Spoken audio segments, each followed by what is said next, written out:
and really thrilled to be here. It's unfortunate that we don't get to see each other in person, but hopefully sometime soon, hopefully next year's EDBT. Okay, so just sharing my screen here. Are you all able to see my slides? Yes, very well. Yes, and not the notes, right? Just to make sure. No notes. Okay, great. So let's get started. Today, we will be discussing the impossible task of comparing apples and oranges.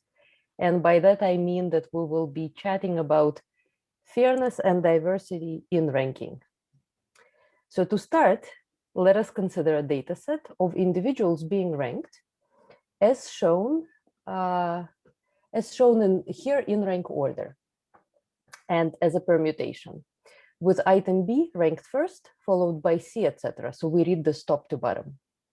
Suppose that our goal is to select 4 best qualified candidates for an in-person interview for an internship. We may return the selected candidates in ranked order, as shown here, or as a set. And if we return them as a set, then this problem is known as set selection. And that's a special case of ranking. Consider the result and note that only 1 female candidate is returned among the top 4, and no Black candidates are returned. Why is this the case? Well, the obvious answer is that their scores are insufficiently high. But why is that the case? Why aren't any minority and female candidates scoring highly enough? And here we must take a critical step, and that is explicitly state our beliefs about the societal nature of this technical problem. I'm stating my beliefs here that are consistent with the goals of equity. First, I state that scores do not appropriately reflect applicants' current qualifications. I state that due to inadequate access to resources, Black race and female gender present systematic obstacles. And further, I assert that X1, a score on a standard mathematics exam, for example, is problematic for both groups, putting candidates who are both Black and female at a double disadvantage. And this potentially leads to intersectional discrimination. In my example, this disadvantage is entangled in a single scoring attribute, X1. Further, I assert that current qualifications should not fully determine access to developmental opportunity and to future ability to compete. Why am I saying this here? Well, note that this point of competition is for access to an internship, not a full-time position. So this is clearly a developmental opportunity. The challenge, conceptually and technically, is what assumptions do we make about the nature of this disadvantage? How do we model it? And how do we go about counteracting its effects? And the focus of our conversation today is going to be on these particular challenges. My interest in what we are now calling responsible data science started in 2011. That year, I subscribed to The New Yorker, and I was working with Sihem at the time, and she showed The New Yorker to me, and I was in awe, and so I had to subscribe. And that was when I read an article by Malcolm Gladwell about the importance of rankings. In his article, Gladwell starts by explaining just how arbitrary a ranking can be and how influential, starting with an example of a ranking of sports cars, where you can easily get every permutation by suitably changing the scoring formula, and then immediately diving into the high-stakes game of college rankings. Gladwell speaks about how values and beliefs can be silently legitimized by technical choices, and about the power that numbers, data, technology hold in society, setting social standards, hiding behind proxies, and comparing apples and oranges with far-reaching impacts. I would like to start our conversation today by setting the stage, discussing 2 types of algorithmic rankers, the fairness goals that we may want to pursue, and what bias mitigation objectives may correspond to these fairness goals. I will then describe several recent methods for making score-based rankers fair. These methods are divided into three uneven, unequal categories. They are intervening on the ranked outcome, on the score distribution, or on the ranking function. And I will speak to them in this order. I will close with some thoughts on the general direction of this work of comparing apples and oranges, and more apples yet. So let us make our running example more concrete. Consider a college admissions officer who is selecting candidates from a large applicant pool. Each applicant is associated with several demographic or socioeconomic attributes. We call these sensitive attributes. In my example here, these are gender, that happens to be binary in this example, and race. An applicant submits several qualification attributes. These include quantitative scores, all transformed here to a discrete scale of 1, which is worst, to 5, which is best. X1 is the high school GPA, grade point average. X2 is the verbal portion of the SAT score. SAT is the college admissions test in the United States that almost every student takes. And X3 is the mathematics portion of that same SAT test. Attribute X4 is a weighted feature vector extracted from the applicant's essay, with higher values of the weight corresponding to stronger interest in a specific major. The admissions officer uses a suite of tools to sift through the applications and identify promising candidates. Many of these tools are rankers, and they are the topic of today's conversation. A ranker takes a data set of candidates as input. This data set is described by structured features, text, or both, and it produces a permutation of these candidates called a ranking. The admissions officer will take the order in which the candidates appear in that ranking under advisement when deciding whom to consider more closely, interview, and admit. Rankers include score-based rankers that compute the score of each candidate based on a formula that the admissions officer gives, and then return some number of highest scoring applicants in rank order. This scoring formula may, for example, specify the score as a linear combination of the applicant's high school GPA and the two components of their SAT score, each carrying an equal weight.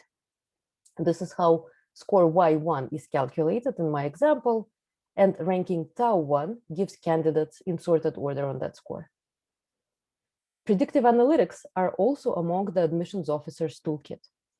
For example, multiple ranking models may be trained, one per undergraduate major or set of majors, on features X1 through X4 of the successful applicants from the previous years to predict applicant standing upon graduation. For example, based on their GPA in the major when they graduate. These ranking models are then used to predict a ranking of this year's applicants.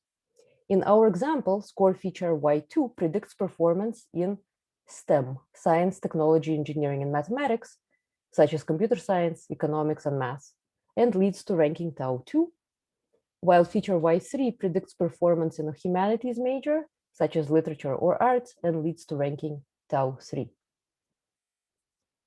To recap, a ranker takes a data set of candidates described by structured features, text, or both as input, and it produces a permutation of these candidates called a ranking. A decision maker, like an admissions officer, may then consider the candidates in rank order, or they may take the top K candidates, again, either in rank order or as a set. In our example, a ranker is a decision support tool. It helps an admissions officer select candidates based on the policies adopted by the college and admit students who are likely to succeed, complete the program with high marks, and graduate on time. This can be seen as a utility goal. Who form a demographically diverse group, both overall and in each major. This is a diversity goal. And also, when making their decisions, the admissions officer may realize that students' scores should be taken with a grain of salt because they may be biased. And this finally corresponds to a fairness goal. We will now take a couple of minutes to discuss bias.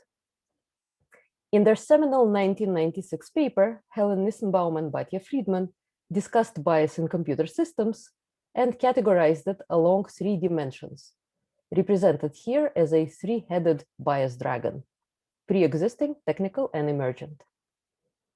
Pre-existing is a type of bias that is independent of the technical system itself and has its origins in society. For an example of pre-existing bias in ranking, consider the SAT test. College applicants in the US are commonly ranked on their SAT score, often in combination with other features. It has been documented that the mean score on the math section of the SAT differs across racial groups, as does the shape of the score distribution. For example, according to a Brookings report that analyzed 2015 SAT test results, the mean score on the math section of the SAT for all test takers is 511 out of 800. The average score for Blacks is 428, and for Latinos is 457, significantly below those for whites and Asians, which are 534 and 598, respectively. The scores of Black and Latino students are clustered towards the bottom of the distribution, while white scores are relatively normally distributed and Asians are clustered at the top.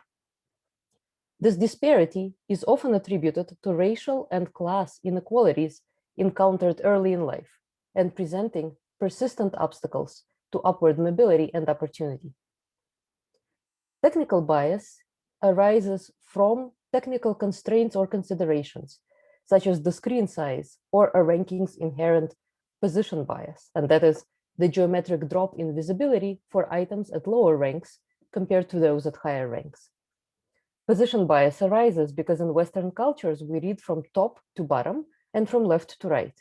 And so items appearing in the top left corner of the screen attract more attention. A practical implication of position bias in rankings that don't admit ties is that even if 2 items are equally suitable for a searcher, only one of them can be placed above the other in a ranking, suggesting to the searcher that it's better and should be prioritized. Note that as all rankings carry an inherent position bias, any method that produces rankings with equalized candidate visibility implicitly addresses this technical bias. Finally, emergent bias is the type of bias that arises in the context of use of a technical system. In ranking and recommendation, it arises most notably because searchers tend to trust the system to indeed show them the most suitable items at the top, which in turn shapes a searcher's idea of what a satisfactory answer looks like. These feedback loops can create winner-takes-it-all situations in which consumers increasingly prefer one majority product over everything else. And in college admissions, if a system persistently places students from the same demographic group at the top of the ranking, then this will likely shape the admissions officer's understanding of what a good candidate looks like. Today, we will speak primarily about pre-existing bias. I like to think of data as a mirror image of the world and of pre-existing bias as distortions, omissions, amplifications, or shifts in this image. A dataset won't know whether it's distorted. It's up to a human to make that assertion and to intervene on the distortion accordingly. A dataset may be biased even if it represents the world faithfully, though. This may be the case if the world itself is not how it could or should be. For example, a dataset may signal that college applicants from families with ample access to resources and tutoring are better prepared than their peers from less affluent backgrounds. But this does not mean that less affluent kids should be denied developmental opportunities. This brings us immediately to the next point, which is, if a dataset is assumed to suffer from pre-existing bias, then how might we go about mitigating that bias? On this point, political philosophy can give us useful guidance. The particular notion we would like to look at is equality of opportunity, or EOP. EOP is a broad concept, but all EOP views have this in common. An EOP respecting society eliminates barriers to achievement that are irrelevant and arbitrary. That means that personal characteristics that simply don't matter in a given context, like baking skill or beauty or race or class in most employment contexts, don't improve your access to desirable positions in that context. And conversely, these characteristics don't hurt anyone's access to positions either. Fala Arif Khan, Eleni Manis, and I presented a tutorial at this year's ACM Fact Conference on the links between equality of opportunity and algorithmic fairness. And we also produced a comic book on this topic. Here, I will very quickly recap two notions from that much broader topic that will be relevant for us today. And I welcome you, of course, to look at the comic for more details. The first distinction is the distinction between formal and substantive EOP. Formal EOP states that a competition is fair when competitors are only evaluated on the basis of their relevant qualifications. In any contest, the most qualified person wins. This view rejects qualifications that are irrelevant for the job. For example, hereditary privileges or social status, like being an aristocrat, won't get you the job. However, formal EOP makes no attempt to correct for arbitrary privileges and disadvantages that can lead to disparities between people's qualifications. For example, because of the way that society has been set up, being a woman might preclude you from getting certain opportunities to build qualifications. The resulting disparities in your qualifications compared to male candidates is not something that formal EOP view seeks to correct for. Instead, the formal view emphasizes that the decision to give you the job will not be explicitly based on your gender. This view has been operationalized in algorithmic fairness as fairness through blindness. Now, in contrast to formal EOP, substantive EOP aims to provide people genuine opportunities to build their qualifications so that at the point of competition, they have a fair chance at success. Here in this talk, we will discuss the luck egalitarian version of substantive EOP that I will discuss very quickly next. The luck egalitarians say that our outcomes should only be affected by our choice luck, our responsible choices. No effects of brute luck from having rich parents or getting struck by lightning should be allowed to stand. Luck egalitarians gather around the communal fire, forsaking all disparities in talent and effort in favor of unicorns on rainbows. And you will notice here that even our unicorns are not all white or pink. Some of them are brown. Our mascots for the luck egalitarian worldview are Dworkin and Romer and their majestic unicorn muses. The motto of the luck egalitarian is nothing that you did not choose for yourself should affect your life prospects. This seems extremely attractive, but the hard question is, how can we separate the effects of luck from the effects of responsible choices? This seems very much impractical. Romer gives us a version of EOP that can in fact be operationalized. He says, instead of trying to split candidates' qualifications into effects of brute luck versus choice luck, we can identify certain matters of brute luck, such as race, gender, disability, etc., that we know impact a person's access to opportunities to develop qualifications. We can then make a fair hiring or college admissions decision by ranking candidates in their effort circumstance distribution, comparing people with other people of the same circumstance. Romer compares people only to others in similar circumstances, effectively controlling for irrelevant choices. That is, apples are compared to apples, oranges are compared to oranges, and bananas are ranked relative to bananas. Having briefly discussed bias and equality of opportunity, let us now return to algorithmic rankers and ask how we might go about implementing bias mitigation in them. How we do this depends on the kind of a ranker we're working with. We consider two types of rankers, score-based and supervised learning, also known as learning to rank. In score-based ranking, a given set of candidates is sorted on the score attribute, which may itself be computed on the fly and returned in sorted order. The functional principle of learning to rank is depicted here. a preference-enriched training set of candidates is given, with preferences among them stated in the form of scores, preference pairs, or lists. This training set is used to train a model that predicts the ranking of unseen candidates. To mitigate bias in learning to rank, we may develop a pre-processing method that seeks to mitigate discriminatory bias in the training data and have the advantage of early intervention on pre-existing bias. Alternatively, an in-processing method would aim to learn a bias-free model. And finally, a post-processing method would re-rank candidates in the input subject to a given fairness constraint. Our focus today is on score-based rankers. We will discuss 3 families of bias mitigation methods for these rankers. We start with intervening on the ranked outcome. This is on the far right of the diagram. We will then discuss intervening on the scores on the left. And finally, if time permits, we will highlight a particular method that intervenes on the ranking function itself, and this is in the middle. So this is our focus today. So let's jump right into our first set of interventions. Consider a ranking in which candidates are assigned to one of 2 groups according to a single binary sensitive attribute, such as binary gender, majority or minority ethnicity, or disability status. Suppose that one of these groups corresponds to the protected group, a group that has been historically experiencing a disadvantage. I'm showing 3 examples of such rankings here, Tau1, Tau2, and Tau3. With protected group candidates in red, privileged in blue, and both groups appearing here in equal proportion.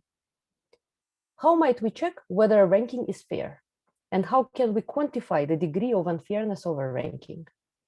Here we will take a simple interpretation of fairness. We want to check whether a candidate's visibility in a ranking depends on their sensitive attribute. In 2017, Kei Yang and I proposed the first, to the best of our knowledge, formalization of fairness in ranking, based on the following simple intuition. Because it's more beneficial for an item to be ranked higher, it is also more important to achieve proportional representation at higher ranks. The idea then is to take several well-known proportional representation measures and to make them rank aware by placing them within a framework that applies position-based discounts.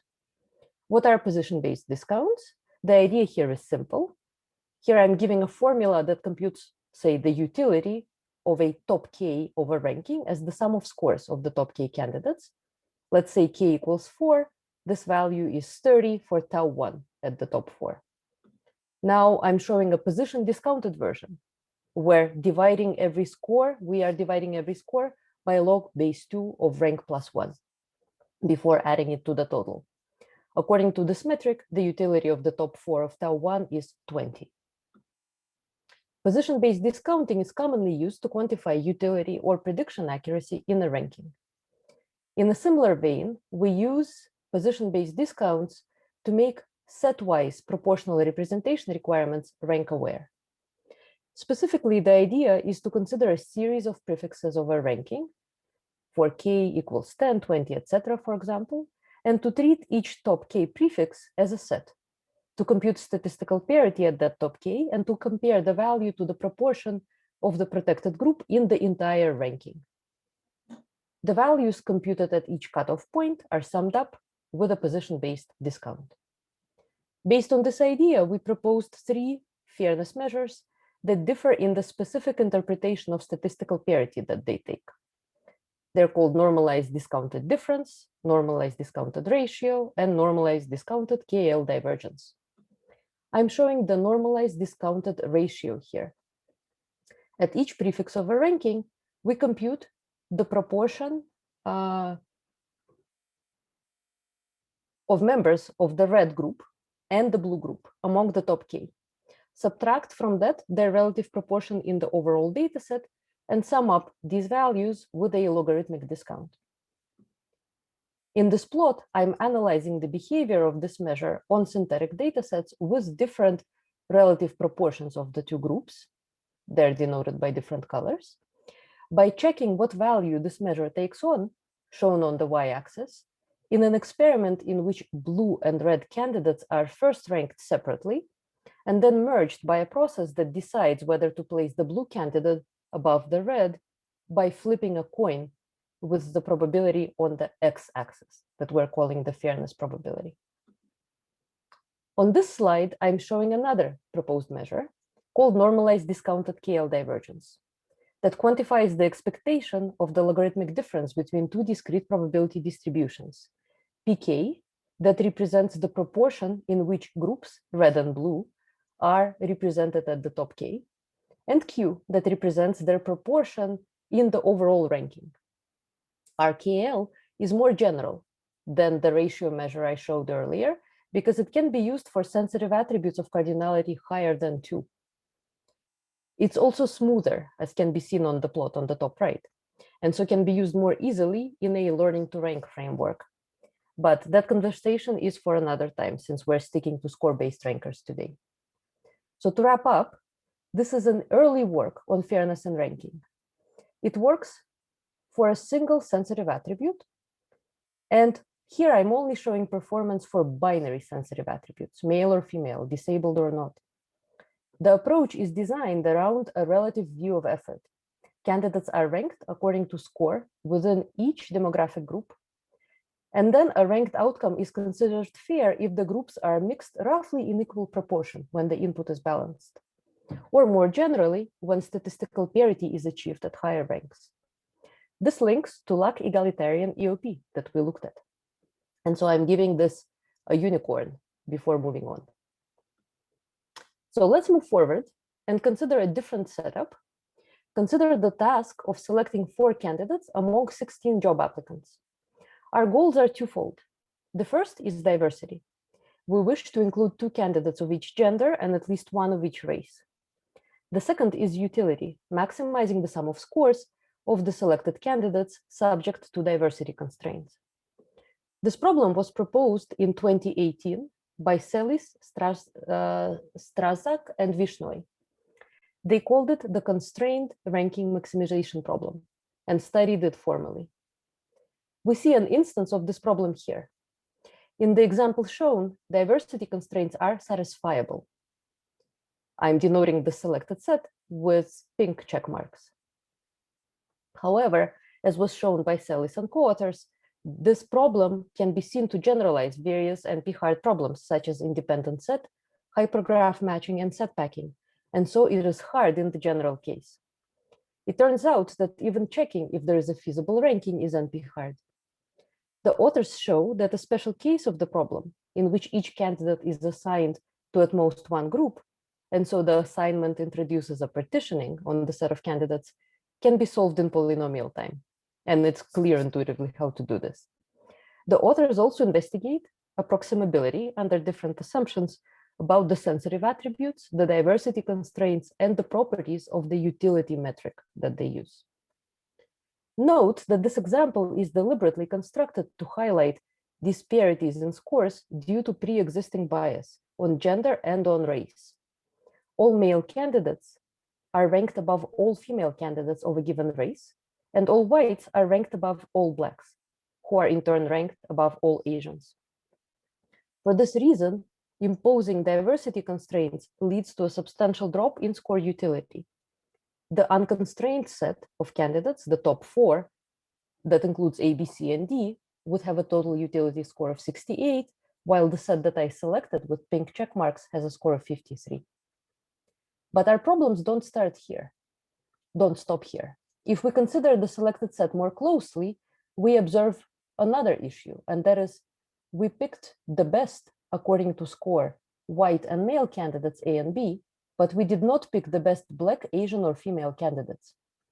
This example, again, was constructed to highlight that if some population groups have systematically lower scores, then it costs less to skip their best scoring members in the name of diversity.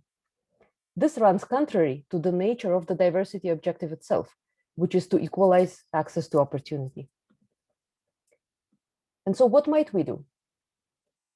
This represents unfairness under our belief system that is made up of the following statements. We may take a relative view of effort and assert that scores are more informative within a group than across groups. Further, we may assert that it is important to reward effort. Taken together, this once again suggests the lack egalitarian conception of equality of opportunity. Now that we've phrased our beliefs, we can come up with an intervention. Consider the set of 4 candidates with purple marks next to them, A, C, E, and F. This set still meets the diversity requirements, and it now contains the top scoring candidates of both genders, not just male, and the top white and black candidates. And so it's much better in terms of rewarding effort across groups. How do we go about designing an intervention that is going to allow us to deal with these trade-offs between diversity, utility, and fairness in accordance with the stated beliefs? Well, one way to do this is to compute unfairness for a group, like the female candidates, as the ratio of the lowest scoring selected candidate, G with score 10, and the score of the highest scoring skipped candidate, and that is C with score 16. We call this measure Igf ratio, where Igf stands for in-group fairness. Igf ratio is 1 for the male group, since the lowest scoring selected candidate has a higher score than the highest scoring skipped one. We compute Igf ratios analogously for white, black, and Asian groups. This particular way to measure unfairness within a group is, of course, not unique. There are other possible measures. In the paper, we proposed another one that's called Igf Ag, and I don't have time to discuss it right now, but it has a similar flavor, only it aggregates some of these loss values. So armed with these measures, we can now design an intervention. And we do this by devising an integer linear program that simultaneously encodes diversity constraints and balanced utility across groups. And we run experiments on real and synthetic data sets, showing that the utility cost of balancing fairness is low in most cases. And most importantly, as I'm presenting here, and these are results of experiments based on the medical expenditure panel survey dataset, MEPS, I'm showing that the disparities, the distances in IGF loss on the y-axis indeed are reduced after our intervention. This is on the right. The lines on the right are much closer together, and they are closer to 1, even for smaller groups. So let me pause for a couple of minutes to take clarification questions, and then we will continue with the rest of the presentation. Thanks, Julia. We have a question from Angela. Angela, do you want to kind of turn on your camera and ask a question, or just ask your question live? Yes, sure. Julia. Hi, Angela. Can you hear me? Yes. Yes. Yeah, I was wondering what is the impact of noise and low quality in the data on the ranking in both, fairness, for both fairness and diversity, and then utility of the results. Yeah, so do you assume that your data is sanitized, has been sanitized beforehand, or do you work with the raw data? This is a great question. So in this talk today, I'm not going to be addressing things like missing values, for example, and how do you impute missing values. And I will not be addressing data quality head on, except to say that pre-existing bias in the data is a kind of a data quality issue. There is another line of work that I'm pursuing with Sebastian Schelter and Stefan Grafberger, who I think is here, where we are looking at the impacts of data quality on results upstream, and we observe that it is often the case that data is of poorer quality for historically disadvantaged groups for any number of reasons. And that if we're not careful about tracking our data as it travels and making sure that the, let's say, missing value imputations that we take are appropriate and are work equally well for the majority group and for the minority, we will be amplifying with technical bias, essentially, the pre-existing bias that is there. So this is a very important question, and I'm really glad that you're asking it, because this is an opportunity for the data management community to speak in this space very prominently, right? Where fairness is really just about things that we can tangibly, hopefully measure, right? And it's about how well are you able to make a prediction for somebody. Thank you very much. We have time for maybe one quick question. If someone else has one, feel free to unmute yourself and ask.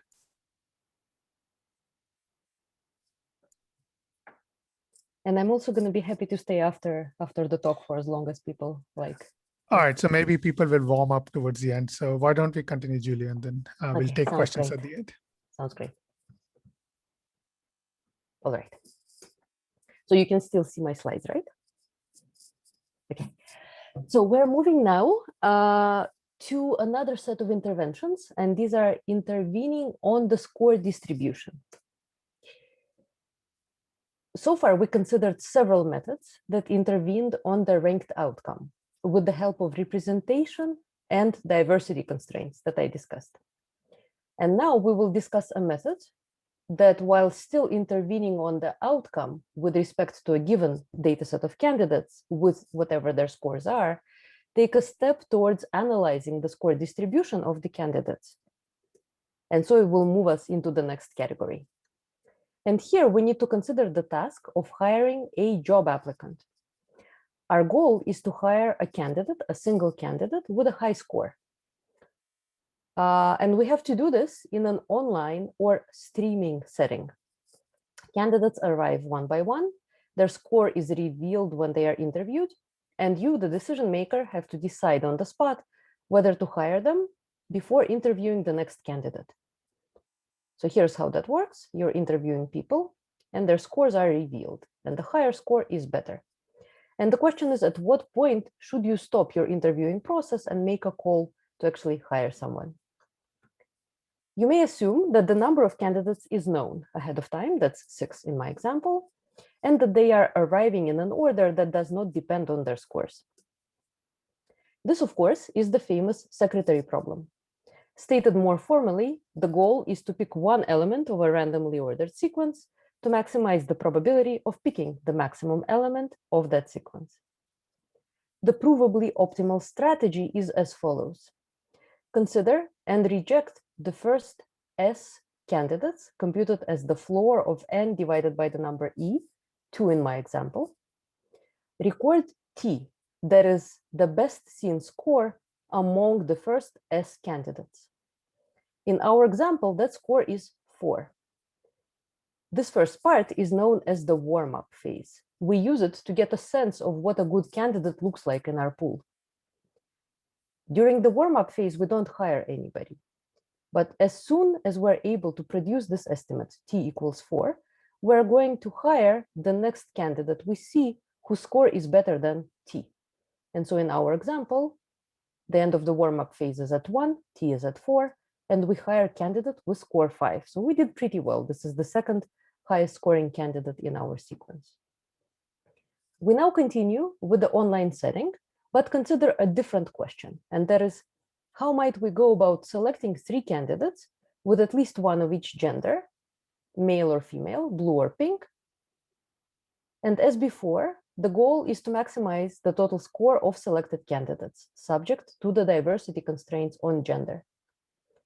So in my example, I will first interview a bunch of candidates, and then I will decide that the blue 7 looks good, while the pink 3 does not.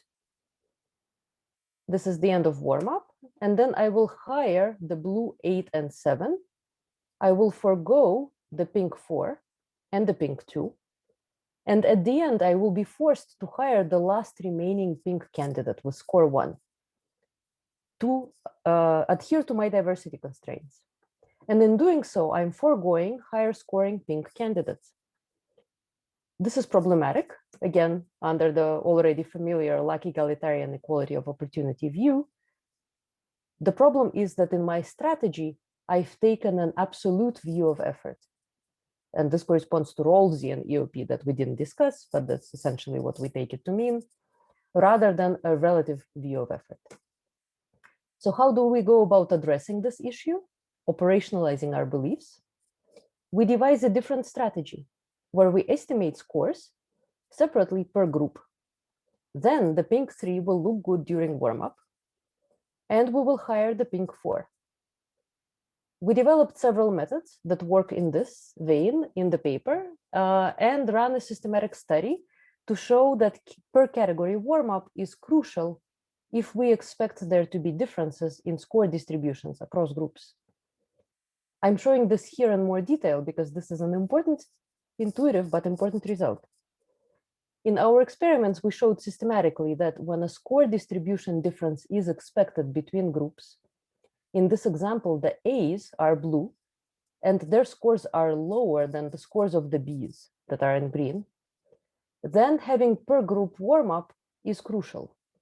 It allows us to hire the best among comparable candidates in each group, as shown on the left. On the right, I'm showing the results of a common warm-up period, where values for the blue candidates are far lower than 1, meaning that we're really getting suboptimal candidates for that group in terms of utility. In this last development, we saw how one might go about estimating score distributions separately per group, and to use that information for set selection.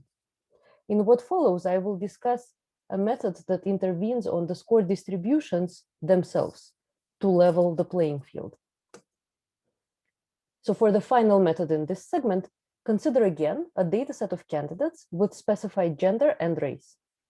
This dataset is used by a moving company to hire k=4 best qualified candidates. Note that score attribute X in this case represents a candidate's weightlifting ability. To work as a mover, you have to be able to lift weights, to lift furniture, and the higher value is better. Outcome Y represents the candidate's final qualification score. Candidates are ranked in decreasing order of Y. The process by which Y is derived is hidden from us, but we do observe each applicant's attributes, including their sensitive attributes, their qualification X, and their score. And we may have reason to believe, based on our knowledge of discriminatory practices and hiring, that gender, and possibly also race, impact the qualification score. So these are the top 4 candidates that would be hired.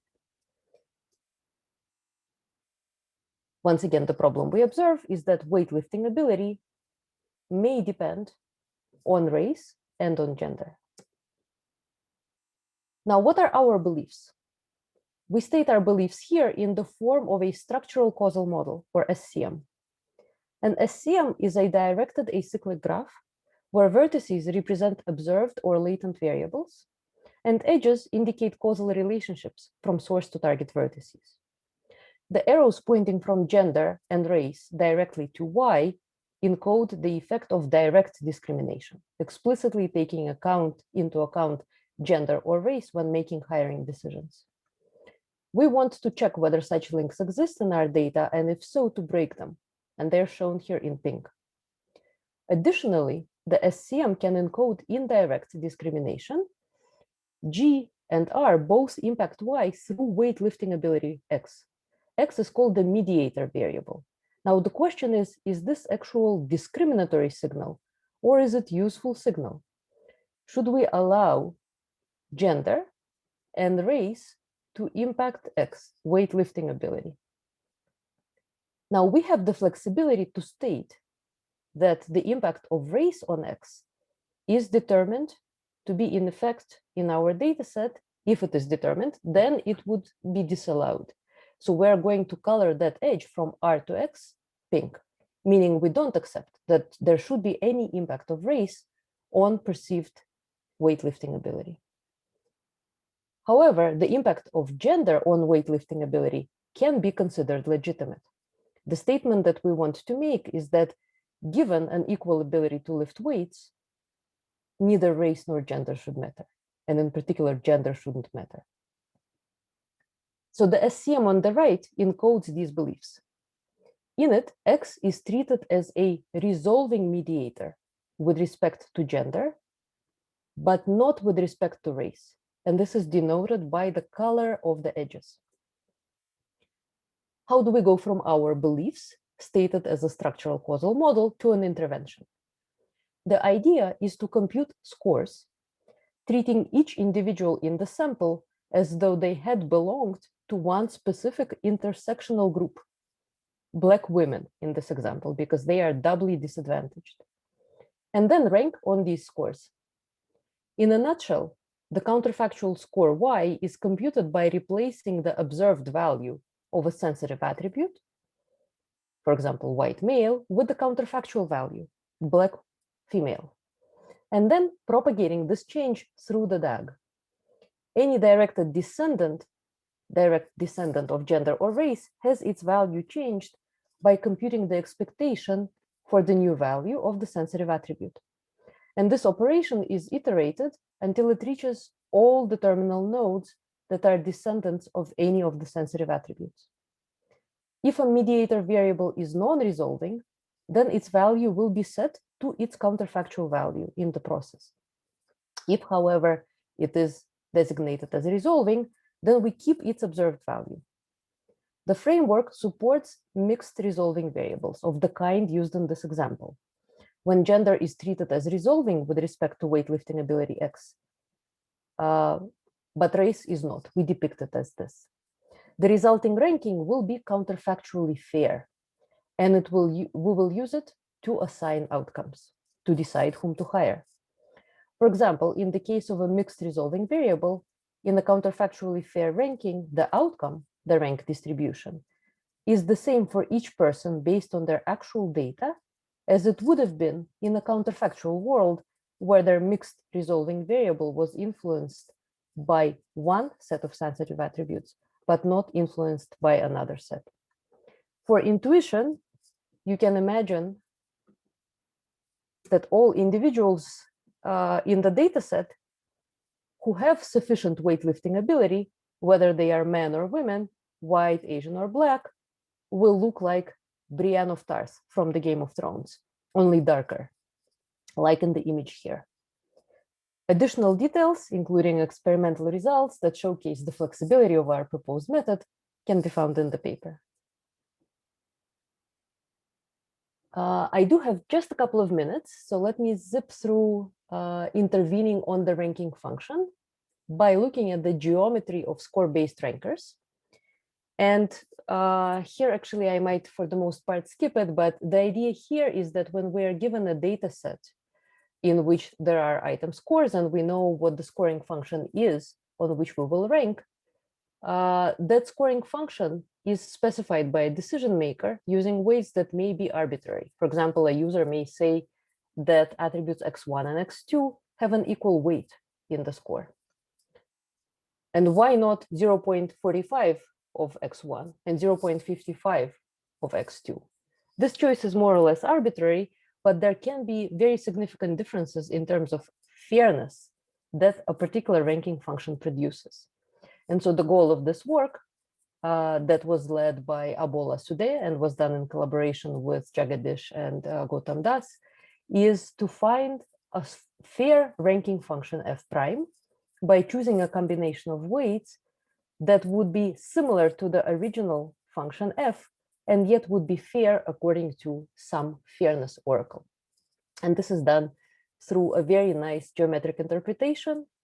The idea here, the key idea, is that although there are very, very many ranking functions to potentially consider, we should only be looking at those that induce an ordering exchange.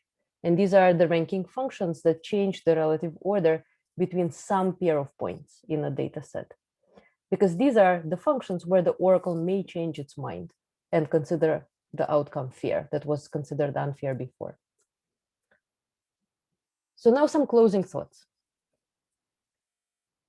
We talked about fairness and diversity in ranking. We also considered set selection, and we looked at a bunch of ways to mitigate unfairness based on some explicitly stated beliefs. An important point here is that the kind of fairness that you want is not going to be enough to respond to all of the needs that we may have of our algorithmic systems.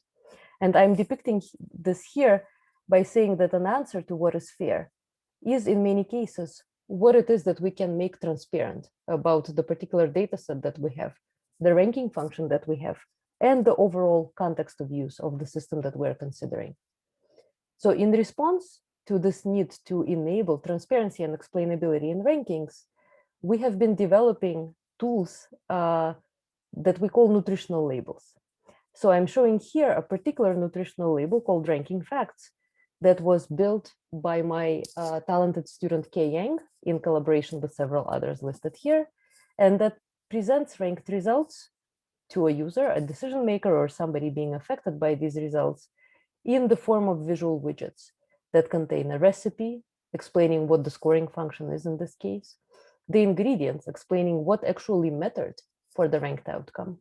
And it also quantifies fairness in several ways and stability over ranking. Stability is an important property that also has been considered just very marginally so far, and that essentially talks about how much of a change do we expect in a ranking if the data set changes a little bit, or if the ranking function changes a little bit. Will the ranking completely reshuffle, or will it stay more or less stable? Nutritional labels are one of my favorite paradigms. I think that we should be building nutritional labels to respond to interpretability and explainability needs of a variety of stakeholders. An idea for a nutritional label that is something that is consumer facing, that a job applicant might see, is one that is comprehensible, short, simple, and clear, consultative in that it provides actionable information about what a job applicant should do to improve their chances of being hired or to challenge the process. Labels should be comparable, implying a standard, allowing us to compare, in this case, algorithmic rankers or selection procedures across the board. And because these rankings are usually computed at the end of complex processes where data is collected, pre-processed, and only then fed to an analytic device like a ranker, they need to be computable, incrementally constructed on the fly. And I think that this idea gives ample opportunity to the database community to choose some problems to work on in this space. There's quite a lot of regulatory activity around disclosure, and also disclosure that concerns rankings in the European Union and in the US. But this is also for another conversation. And so I'm, of course, more than happy to discuss this during Q&A. I'm showing here a bill that is being negotiated in New York City right now that promises to provide disclosure to job seekers, telling them how they were evaluated by tools, many of which include algorithmic rankers.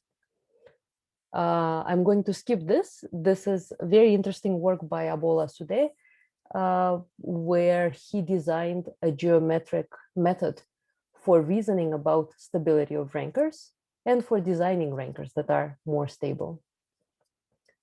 Now, just if I have another minute, I think I'm running out of time, a couple of closing thoughts here. And these are questions that we should be asking when we're working on research projects are, how do we select or design a fairness or diversity metric? And to answer these questions, we need to start by thinking about what values and beliefs we want to encode into these processes. And also, what are the legal and practical contexts of use? In the particular case where I want to use my algorithmic ranker, is it actually allowed to specify counts, minimal counts of the number of individuals that I should be admitting by demographic group, for example? Is it allowed for me to be changing something about the ranked outcome once the bulk of the process has already transpired? How do we show that our methods work? With which methods should we compare our methods for fairness enhancing interventions? Should we just be looking up all methods that claim to be making rankings fair and comparing against them experimentally? I think we need to think very carefully about what assumptions and beliefs these methods are based on, and only be comparing comparable methods to each other. What data sets should we experiment on when we want to show to ourselves and to others that the proposed methods work? There's a tendency to use essentially every data set that is available and that seems to syntactically be appropriate for a ranking task to evaluate its performance. But I think that that's also not very principled, because when we talk about data, we understand that data was collected with a particular task in mind. And so when using data sets for evaluation, we need to check whether in fact that task that they were collected for is in any sense appropriate for our evaluation goals. And then finally, when we publish results, of course, we need to be upfront about the limitations. In work on algorithmic fairness, in ranking and otherwise, it's unlikely that we will find a solution to rule them all. It's unlikely that we will find an approach that's going to be universally applicable. So we need to just be upfront about this and state what the limitations are and what are some potentials for misuse. So this is a kind of a joking way for me to give you tenets of how to work on fair ranking. We had a survey published just yesterday, timed explicitly to be released for this keynote. And so if you would like to find out more about the papers that I discussed today, as well as many other papers that I didn't get to touch on that are in information retrieval, and look at fairness in ranking and also in recommender systems, please take a look. This paper was co-authored with the very talented Kei Yang, who is my PhD student, is brilliant and participated in much of the work that I discussed today and is graduating this year, and with Mike Zelike, who has been working on fairness in ranking in information retrieval and is also graduating this year. Others who I had the pleasure of working with are Abola Sude, Jagadish, Josh Loftus, and Vasilis Katselis. Thank you very much. And of course, the graphics are by the wonderful Fala Arif Khan, who is depicted here on the left. I thank Julia for a very nice talk.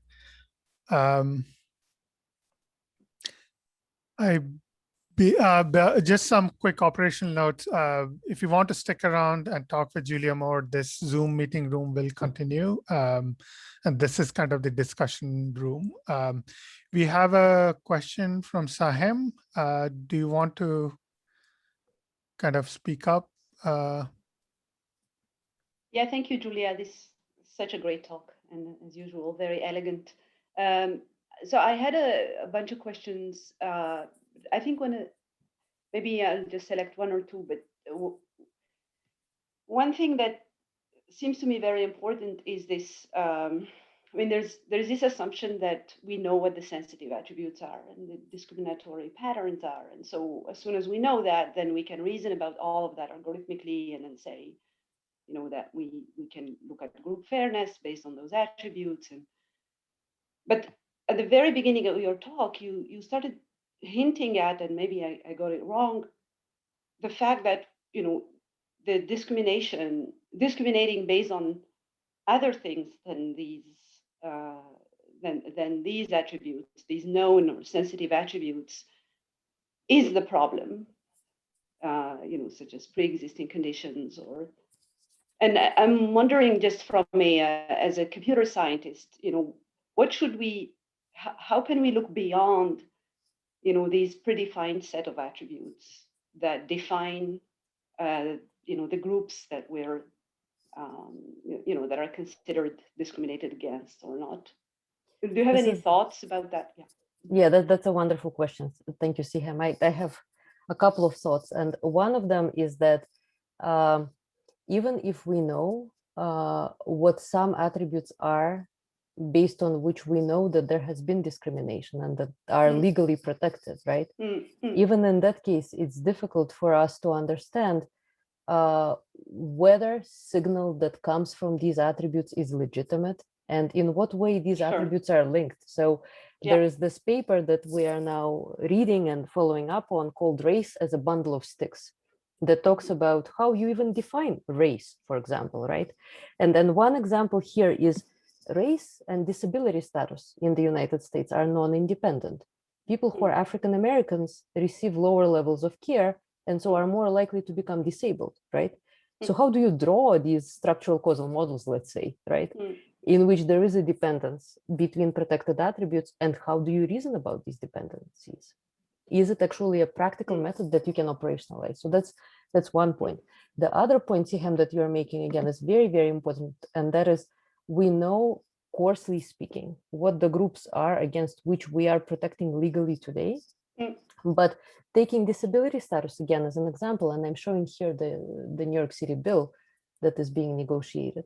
disability is not a monolithic category, right? Different individuals experience disabilities in different ways and would require different accommodations and would have different limitations. So in the context of algorithmic hiring, to be doing something like a bias audit that we as technologists can help define and help execute won't take us very far to protect against disability-based discrimination, because people don't disclose their disability status.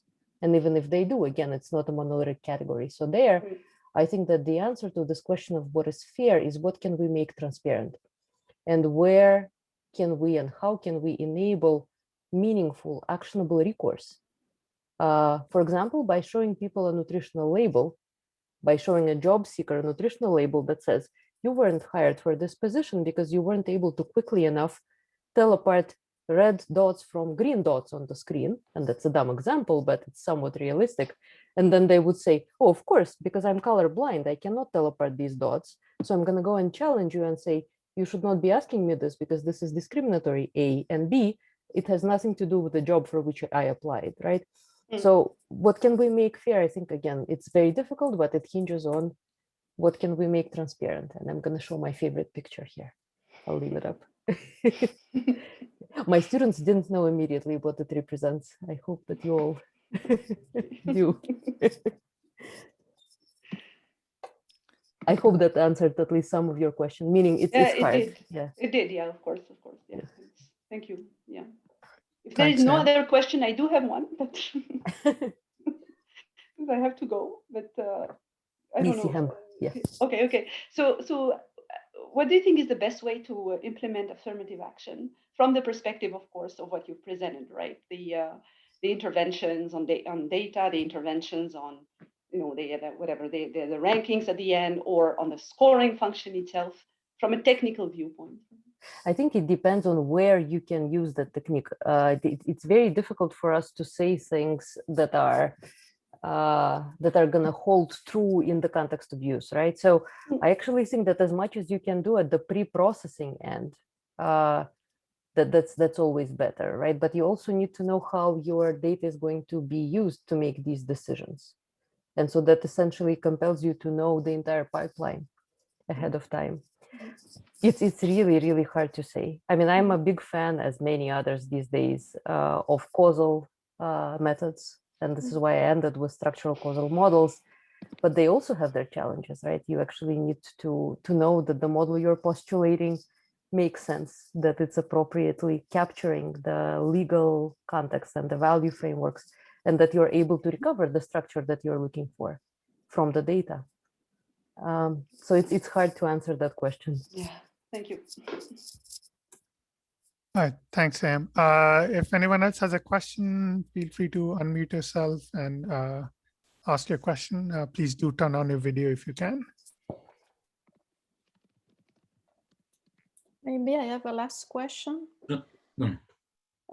So, Julia, I was wondering, how do you evaluate the results of systems ensuring fairness and diversity? So, are there any benchmarks helping to do the assessment, or this is based on more on like on, manual assessment? You define what you would expect as a result. So how do you evaluate? So do you take a smaller data set and you assume you have done the work on this small data set, and then so I was wondering, how do you evaluate them? Yeah, so this again is a great question, and it's a difficult one. And we speak to this to some extent in that survey that was just released. I think there is a link in chat.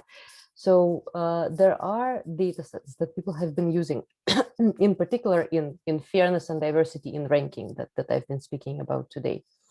And every paper has been using whatever collection of data sets that they've decided to use. So we've cataloged all of these. We've explained syntactically what they contain, what are the sensitive attributes, what is the scoring function that you could use, what was the task that the dataset was collected for. And there are also some efforts in which we participated, and as well as others, to create synthetic benchmarks that would be able to emulate situations like something that you would expect if your data were generated with the help of a structural causal graph that you postulate, for example. But a lot of work is needed there. A lot of systems work is needed there to help us understand really how to benchmark these tasks. And again, when we benchmark them, the statement that we make is with respect to that particular algorithmic box, right? We're saying my expectation is that if my task is to select candidates based on qualifications, but to not be picking up any signal that comes from protected attributes, I'm doing that at the output. But we still have to be very conservative about the statement that we make about the fairness or diversity or appropriateness of the larger system, automated decision system that uses that box, right? So it's an urge we have to resist very, very strongly. Thank you very much. Panos, you can go ahead. Thank you. Julia, great talk. Thank you very much. Nice to see you. Nice to see you too. So let me ask you a kind of practical question. I don't know if you are involved in admissions as I am. And this year we decided to go away from GREs and SATs. But now the big challenge is how can we come with these nutrition attributes to evaluate and come up with ranking?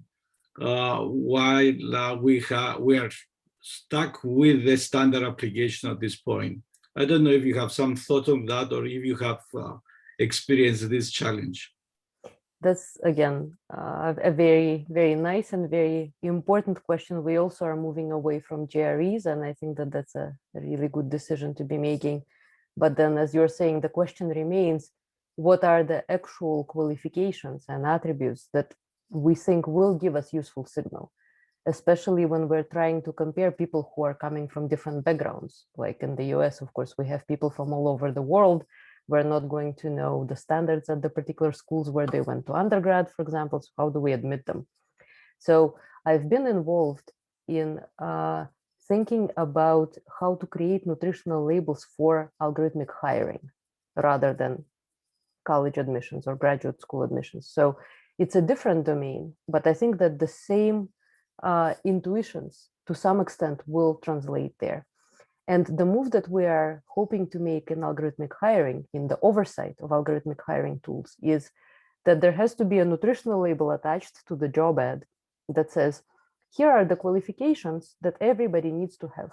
And these are qualifications that you can check, right? Now, again, with students with developmental opportunity, it's harder.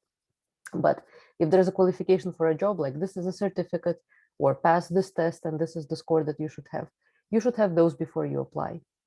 And then beyond that, when you are evaluated, a nutritional label will be attached that says which actual signal is being picked up from your application.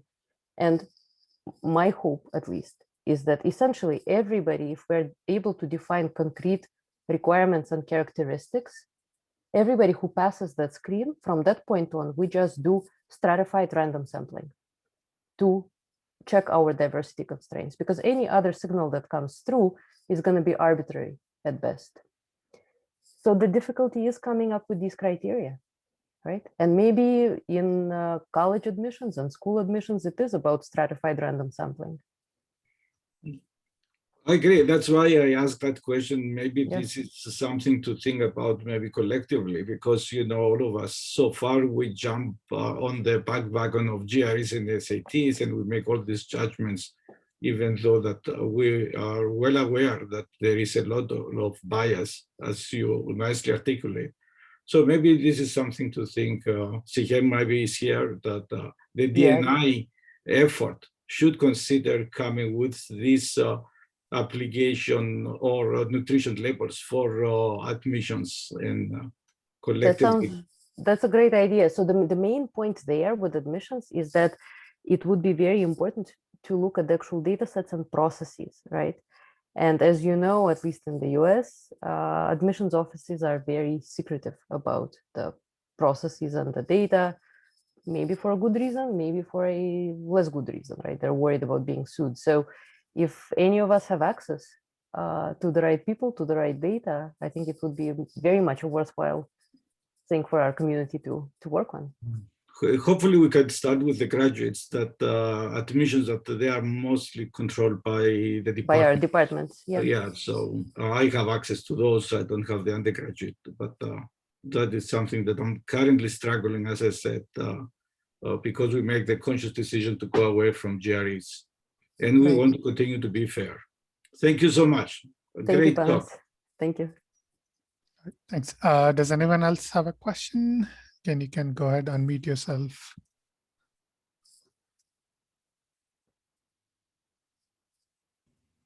Hi, Julia. I had a question about the fairness oracle you mentioned at the end. If you could talk more about how you guys think about that when you're constructing the beliefs and how the fairness is going to be applied when you're trying to correct for bias in the decision-making process.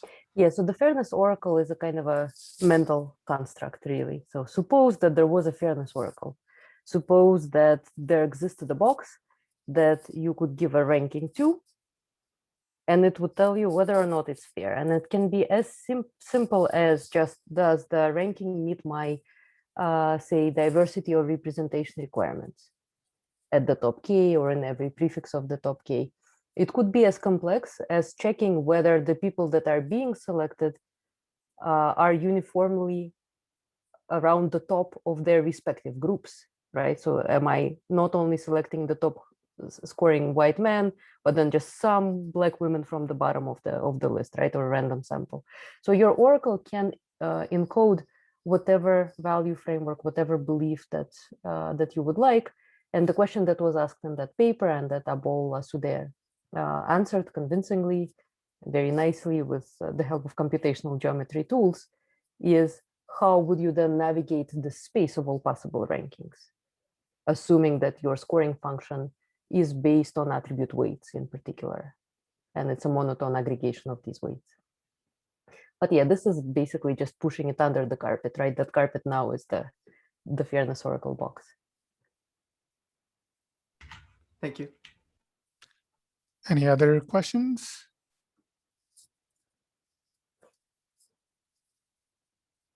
So maybe, Julia, I'll ask one question. I think you kind of alluded to this throughout the talk, but one thing I'm curious to hear your thoughts on is, as you mentioned, like, there's, for example, no one definition of fairness, that it depends on context and things like that.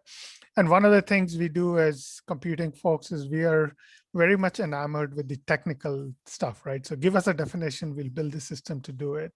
But to kind of get those definitions, you really need to talk to people on the ground, right? It's like the domain experts and stuff. Could you talk a bit more about like the importance of that step? Like, so, kind of being humble enough to be able to go out and ask, like, what is it do you need? Not like kind of saying, here, I have a solution. How will you use it in your application? Yeah, so this is actually something that I've been spending the bulk of my time doing, and that is trying to understand how to understand the requirements. And the reason that this is difficult is that there are very many stakeholders here that need to be involved in the design of these systems and the design of the fairness objectives, and ultimately in understanding how do we trade off particular types of objectives against other types. And these don't have to be these sort of formulaic representation or diversity objectives. They can be something that is much more utilitarian, like make sure that the prediction accuracy is comparable across groups, or make sure that your data is representative of different groups somehow in equal measure. And the reason that this conversation is difficult is because we, of course, kind of are in the middle of this, right? We are the technical people. We understand how technology works and what an algorithm can and cannot do, let's say. Then there are the policymakers who understand, hopefully, presumably, how society should run and how resources should be distributed. And this is an understanding that they have that is quite formulaic, as a matter of fact. They also are thinking about things kind of as programs, really, step by step, right? But they don't understand how technology works. So part of the difficulty is for us to go and understand how processes work in government or elsewhere where there is a resource distribution. And I've been, and this may be hubris, I've been thinking that it's easier for me to understand what they do than it is for them to understand what I do, because their papers are written in English and ours are written in math. And so that takes a lot of effort. But then another piece here that is extremely important and that everybody talks about and very little has been done because it's very difficult is educating actual members of the public about technology, data, and these days all of this is called AI, right? So we go and we talk to members of the public explaining that a machine cannot do what you mean, so that when time comes for us to show nutritional labels to them, job seekers, let's say, they would actually understand the meaning of calorie in quotes, right? And be able to respond and meaningfully react, challenge, accept, build trust, or help us rebuild these processes, help us understand what should be explained, what are some of the harms that they are experiencing that we may not know because we don't have the same lived experience, right? So education here is an important piece that's missing. And we've been working on that as well. I'm happy to paste the link here. We are about to release a public-facing course called We Are AI that is going to run through public libraries. It's starting with the Queen's Public Library, but